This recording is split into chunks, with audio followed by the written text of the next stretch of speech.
Satavahanas part 47. So Gautamiputra Satakarni వరకు అయితే already cover చేసాము. సో జోగినాయుడు బుక్ నుంచి శాతవాహన యూనిట్ అయితే కవర్ చేస్తున్నాము. సో గౌతమిపుత్ర శాతకర్ణి తర్వాత అతని కొడుకు రెండవ పులమావి అయితే వచ్చారు రూల్ చేయడానికి. ఇతనికి ఇంకో పేరు ఏంటంటే వశిష్ఠపుత్ర పులమావి అనమాట. ఇతను 24వ రాజు. ఇతను 28 సంవత్సరాలు పరిపాలించారు.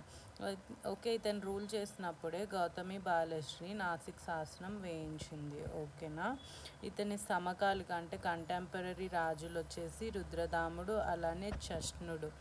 అయితే రుద్రదాముడు చేతుల్లో ఈ పులమావి సెకండ్ ఎవరైతే ఉన్నారో అతనైతే ఓడించారనమాట. అతను పులమావిని ఓడించారు. సో ఆ విషయం మనకి జూనాగఢ్ ఇన్స్క్రిప్షన్లో అయితే రుద్రదాముడు చెప్పటం జరిగింది. మిగతా పాటలో